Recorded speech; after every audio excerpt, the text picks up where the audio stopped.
Pendant mon congé paternité, j'ai vu que c'était très bien de passer du temps avec mon enfant et qu'en étant au musée Munch, les employés étaient mes enfants et je ne voulais pas plus d'enfants pour le moment. Au bout de 2 mois et demi, je me suis dit, là les femmes françaises retournent au travail. Je me suis dit, mais comment elles font? Moi j'étais ravagée à 2 mois et demi. Je trouve ça génial, mais en fait je pense que je préférerais avoir un congé plus court, mais à 2. Je sais aussi combien c'est difficile de s'occuper d'un enfant et je sais aussi combien en fait être au travail, peu importe ce qui peut se passer au travail, combien c'est la planque.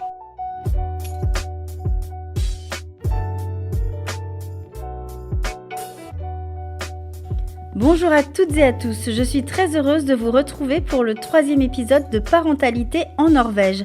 Cette fois-ci, nous allons aborder la question du congé parental, peut-être même le meilleur congé parental au monde. Vous allez vite comprendre pourquoi je vous dis ça. Allez, je vous laisse en compagnie de mes 3 invités, c'est parti! Du coup, Julien, toi, tu m'as donné rendez-vous ici devant le musée Munch, c'est bien comme ça qu'on prononce? Voilà, Munch, Edvard Munch. En France, on va dire Munch.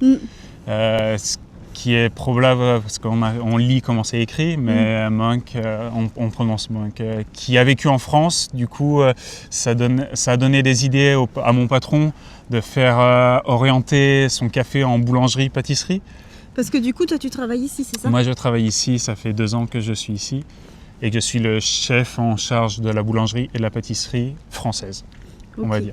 Mais là, en ce moment, tu es en congé paternité. Voilà, est-ce que tu peux nous en parler un petit peu, nous expliquer le modèle toi, que tu as choisi? Donc, ça fait 6 mois que je suis en congé paternité, qui est énorme si on compare à la France.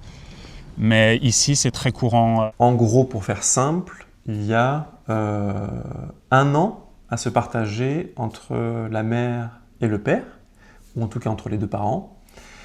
Et avec 4 mois fixes pour la mère, 4 mois fixes pour le père et 4 mois à se répartir entre les 2.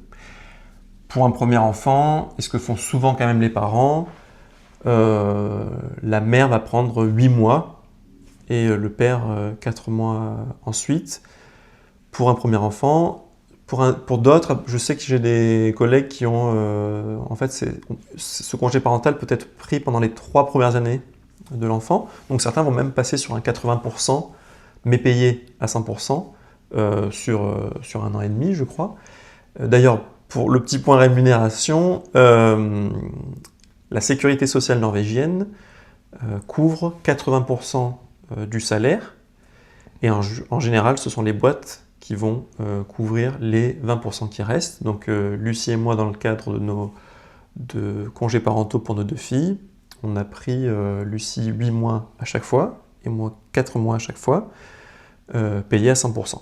Tu peux être soit payé à 100% de ton salaire, soit 80% de ton salaire. Si tu es payé à 80% de ton salaire, tu as un congé plus long. Donc normalement, c'est 1 an pour le couple, c'est 1 an de congé parental pour le couple. Et nous, on a pris en tout 1 an et 4 mois. Donc moi, j'ai pris, je crois, 10-11 mois. Enfin, j'ai pris une partie payée, une partie non payée. Mais en gros, j'ai pris 1 an pour moi. Et mon compagnon a pris, je crois qu'il a pris 4-5 mois, je ne sais plus exactement.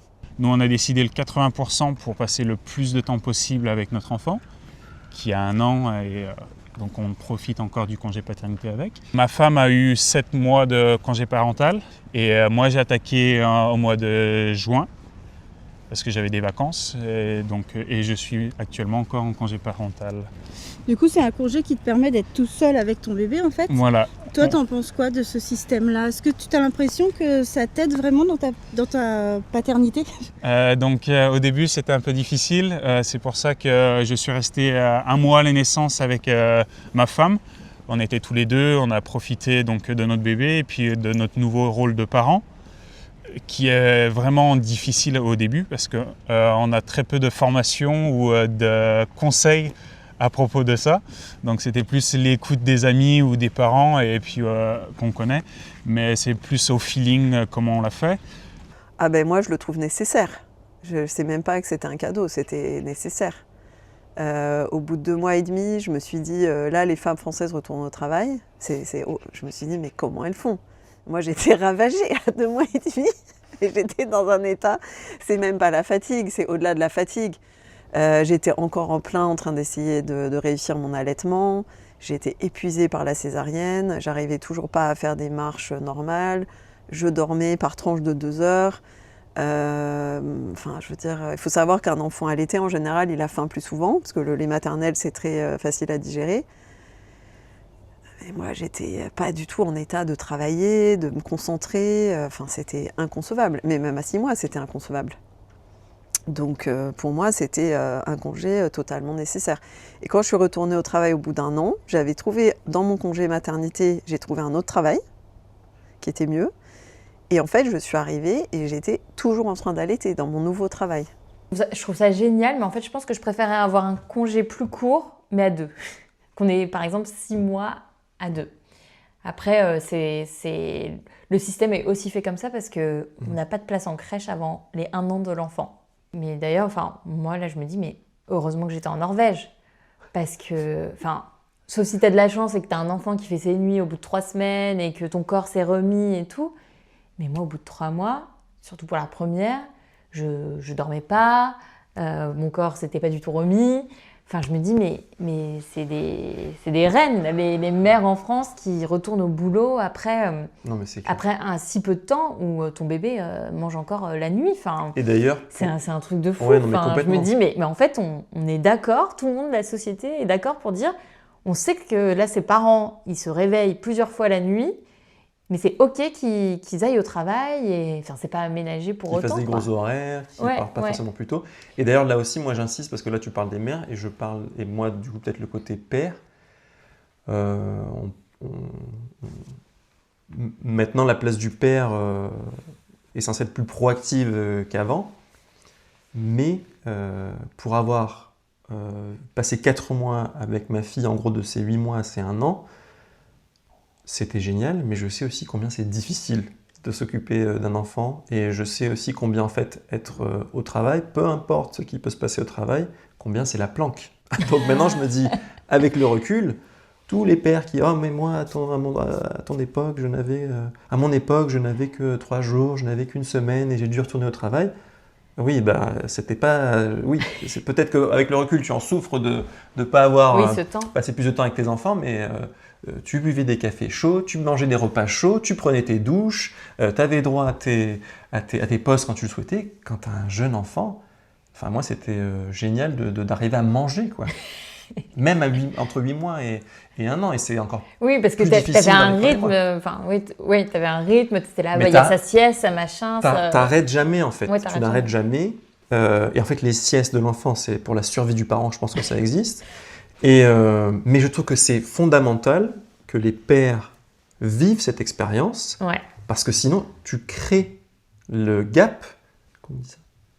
Le fossé. Ouais. Oui. Tu crées le fossé dès le début entre le rôle de la mère, qui va être je m'occupe de l'enfant, et le père, je m'occupe de ramener un salaire, peut-être. Enfin, en gros, je grossis le trait, mais c'est ça. Ouais. Et ce qui fait que l'un va se spécialiser dans c'est moi qui sais changer les couches, c'est moi qui sais faire les repas, c'est moi qui sais faire tout ça.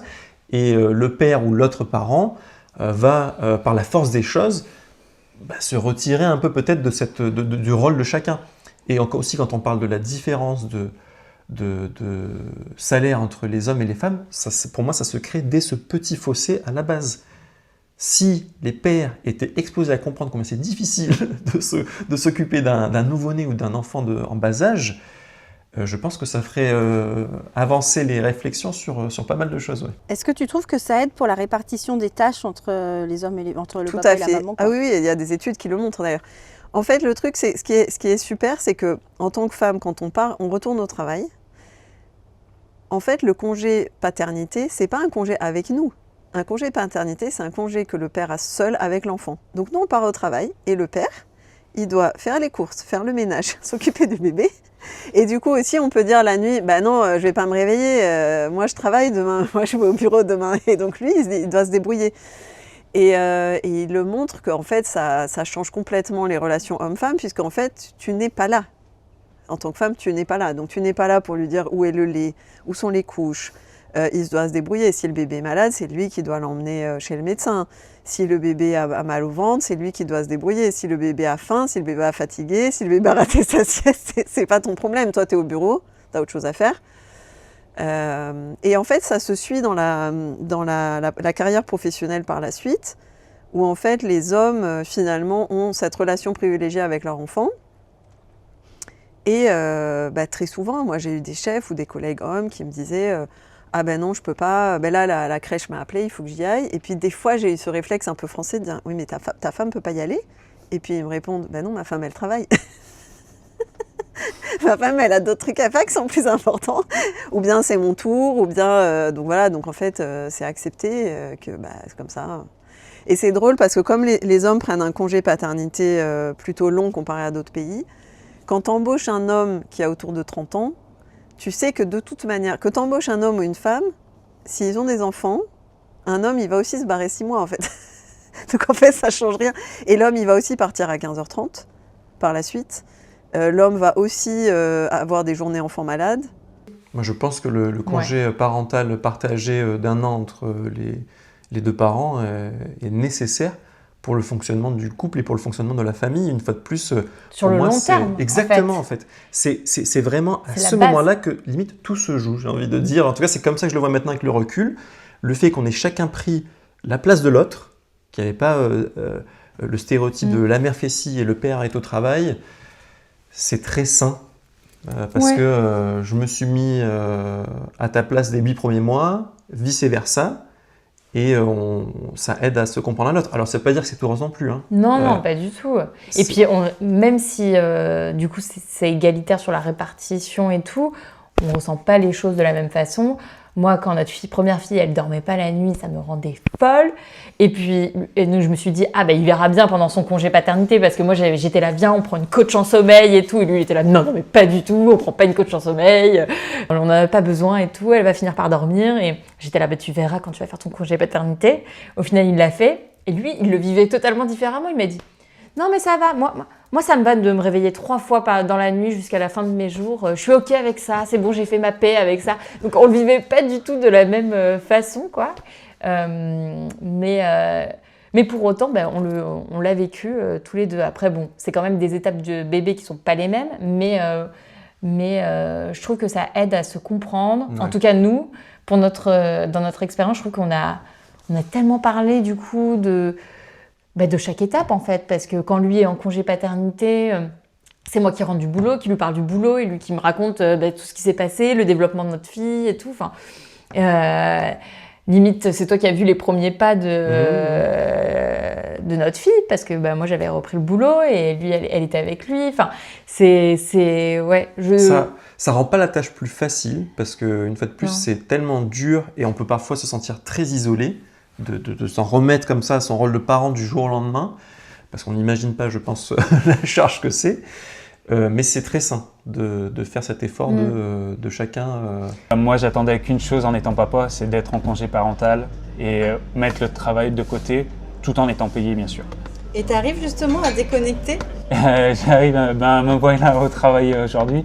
Donc, bien sûr, j'ai déconnecté, mais ça a mis presque 2 mois avant que je coupe totalement les contacts avec le travail. Je viens toujours au travail pour regarder, pour dire bonjour, mais ça me fait un passement au cœur quand je vois les produits qui ne sont pas comme je leur ai appris et comme mes produits. Ce que je veux dire, mon travail, c'est un peu comme mon bébé et faut lâcher prise de temps en temps, faut laisser grandir par eux-mêmes. Donc on n'est pas indispensable. Le travail va toujours continuer, qu'on soit là ou qu'on soit pas là. Il y aura toujours quelqu'un pour faire marcher la boutique. Donc le monde va pas s'arrêter parce que tu as eu un enfant. Donc il faut continuer. Pendant le congé parental, tu deviens le parent référent en fait. Sur les 8 premiers mois, en grande partie, c'était dans notre cas la maman. Et sur les 4 mois d'après, j'étais devenu le parent référent. Exactement. Donc c'était toi qui me posais les questions. Mais qu'est-ce qu'on prend et le rythme.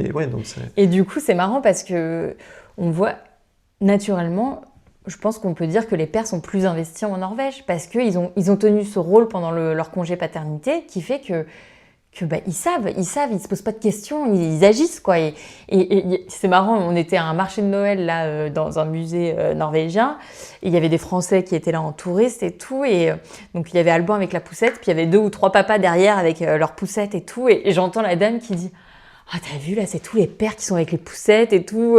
Et je me disais, c'est drôle d'entendre ça, mais c'est tellement, en fait, normal ici que les pères soient complètement autonomes avec leurs enfants, de voir des pères tout seuls au parc avec leurs enfants, de voir il y avait même des groupes de papas.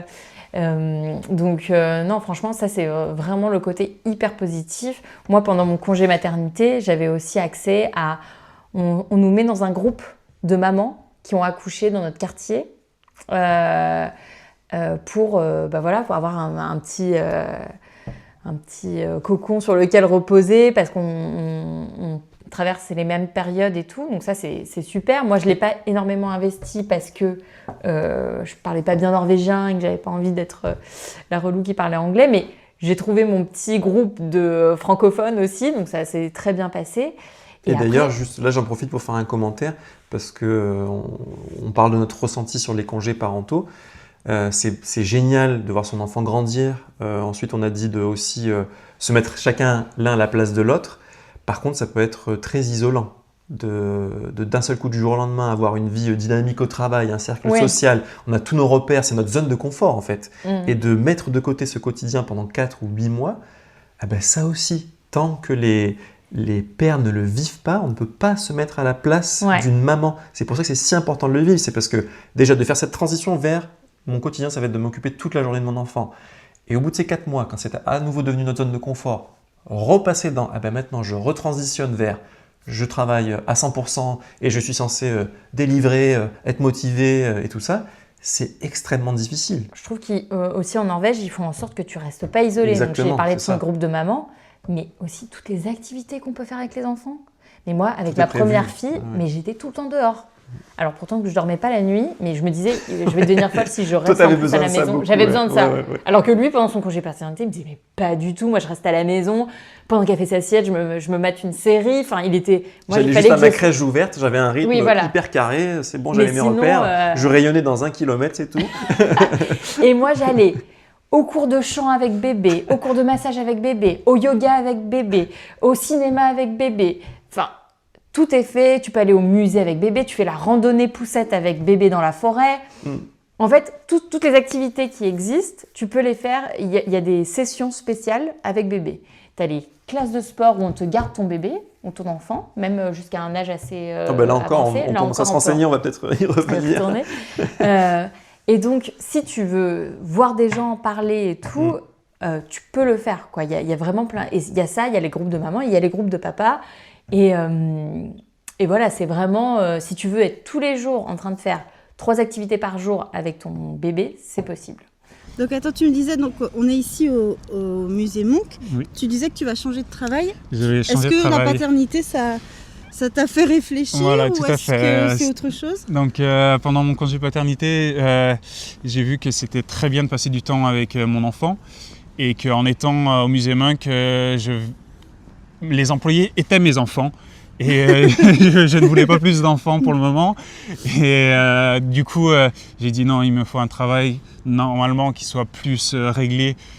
Ici, ma femme ne travaille pas le week-end, donc j'ai envie de passer du temps avec ma femme le week-end. Parce que c'était quoi là tes horaires ici? Mes horaires étaient assez cool, on va dire. Je travaillais du lundi au jeudi. Ouais. Mais quand quelqu'un était malade ou quelqu'un était en vacances, j'étais obligé de faire la personne qui remplace. Ok. Sauf qu'il m'est arrivé beaucoup de problèmes avec mes employés. D'accord. Quand j'ai attaqué, on était 6. 2 personnes ne pouvaient pas travailler avec moi, n'aimaient pas mon style de travail et ma rigueur française. Du coup, ils ont préféré partir. On ne les a pas remplacés. Okay. Choix économique de mon patron qui voulait réduire les costes. Et du coup, moi j'ai dit c'est pas un problème, on va adapter la production.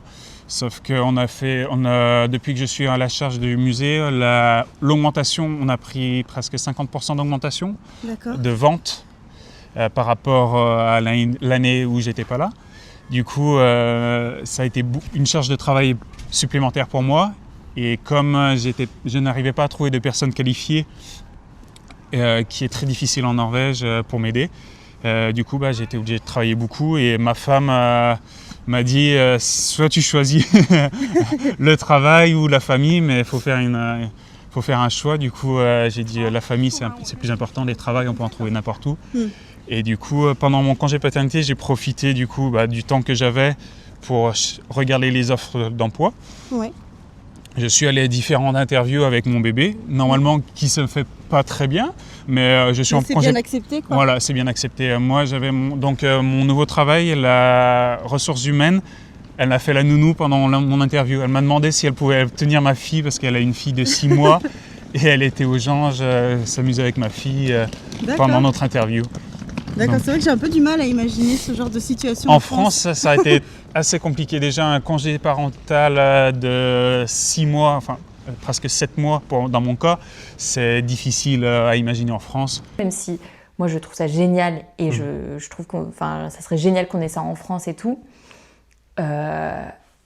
moi ça m'a paru quand même un peu long au bout d'un moment. Je me disais, j'ai envie de retourner au boulot pour retrouver une vie normale un peu, quoi. Donc voilà, c'est trop bien, mais c'est vrai qu'il y a un moment où il y a des petites...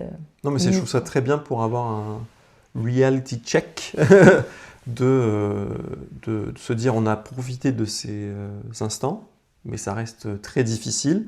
Je pense qu'une fois qu'on sera sorti de ces années dures et que nos filles seront plus grandes, on se dira on a eu la chance de vivre ça. Mais quand tu es dedans, Après, pour le premier congé parental, j'ai pensé comme ça, mais le deuxième, j'aurais pu rester encore en congé parental un peu plus longtemps. Donc c'est oui, c'est vrai peut-être que moi aussi aussi, à chaque fois. l'effet premier enfant où on s'est pris un tsunami.